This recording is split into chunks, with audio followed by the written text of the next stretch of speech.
Allez, salut à toutes et salut à tous, on se retrouve pour réellement le premier épisode de notre série d'animation sur Cinema 4D. Donc on commence comme la première partie avec ma giga intro que je viens de réaliser.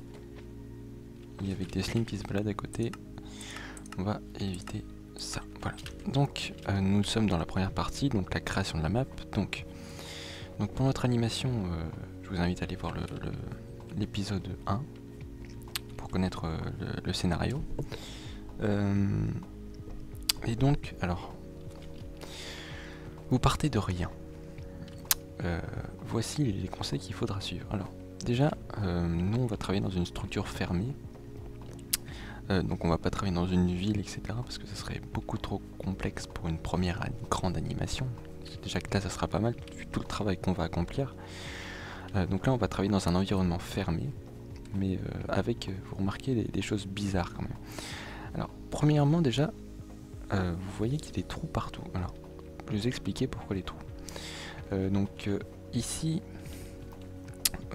principalement, fichu téléphone, on va passer de la lumière. Donc, on va créer des lampadaires spéciales, des lampadaires spéciaux en modélisation, mais ça c'est un peu plus tard, c'est la troisième partie je crois. Donc c'est pour ça. Donc on va créer des lampadaires spéciales et un plafond spécial. En demi-bloc, quart de bloc, on verra. J'ai quelques idées et on verra ça.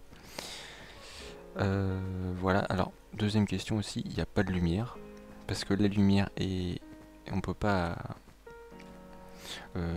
comment dire? On utilisera les éléments de l'animateur 3D, donc de Cinema 4D, pour animer, pour gérer la lumière, pour gérer les ombres, etc. Parce que si on mettait la lumière de Minecraft, ça rendrait un truc très moche et trop moche. Voilà. Donc, nous sommes dans un environnement fermé et vous remarquez que le décor extérieur est complètement moisi. Donc je l'ai pas fait exprès, mais c'est que j'avais vraiment rien d'autre à faire un jour. Mais on s'en fout parce que lors de notre modélisation, nous allons mettre des trompe-l'œil derrière les vitres. Donc on placera les vitres, ah oui, je vous expliquerai ça après. Donc, derrière les vitres, on placera une image fictive d'une ville. Parce qu'il faut savoir que la scène se passe le soir. Autre point que je voulais aborder aussi. Ah oui, voilà, je me souviens de deux choses d'un coup. Alors, vous voyez aussi qu'il n'y a pas de porte. Nulle part, alors que dans les bureaux, il y aura des portes. Ici, là, etc. Alors, c'est une raison d'animation aussi. En fait, il faut que vous compreniez une règle, c'est que pour chaque élément qu'on va sans doute bouger dans le logiciel de modélisation, on ne l'intègre pas directement dans la map, puisque c'est un élément qu'on bouge, que ce soit un bloc qu'un personnage va porter, qu'on doit bouger soi-même. On faut le faire obligatoirement sur Cinema 4D, ça simplifie énormément la tâche, et puis c'est le plus facile. Alors autre chose aussi, c'est les verres. Donc là j'ai foutu le verre, mais là je vais mettre des glaces panels qui font un pixel, et comme c'est mal géré avec la porte, enfin vous voyez ce que je veux dire, si je fais dehors, je prends les glaces panels, vous allez voir que le problème se pose très vite, que ici il y a un trou, et dans ce trou là on le fera disparaître dans Cinema 4D puisque on utilisera des blocs entiers. Voilà. Bon bah je crois que j'ai fait le tour.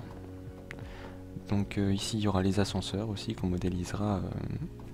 Alors en fait tout ce qui bouge, élément qui bougera, et tout ce qui est super détail, on l'intégrera dans Cinema 4D. C'est simple. Voilà. Bon écoutez, on se retrouve peut-être à la fin de la semaine pour l'importation de notre map sous Cinema 4D, et on va changer complètement de méthode par rapport à Mindways, donc j'avais déjà fait des tutos, et bien sûr on va pouvoir gérer comment ça s'appelle, les fences, les barrières, voilà. Donc on pourra gérer les barrières, ça sera complètement super, voilà. Bon écoutez, je vous remercie d'avoir regardé cette vidéo tuto conseil, même si c'était un peu léger. J'espère vous avoir donné quelques astuces pour créer un début de map. Je vous invite déjà à commencer à le faire si vous avez une idée en tête. Commencez par un truc petit, comme ça c'est déjà assez bien. Voilà. Bon bah j'espère que ces conseils vous aura plu. On se retrouve en fin de semaine, vu que c'est les vacances. Peut-être pour l'importation de cette map sous CinemaCAD. J'espère que ça vous plaira beaucoup. Voilà. Bah écoutez, salut à toutes et salut à tous.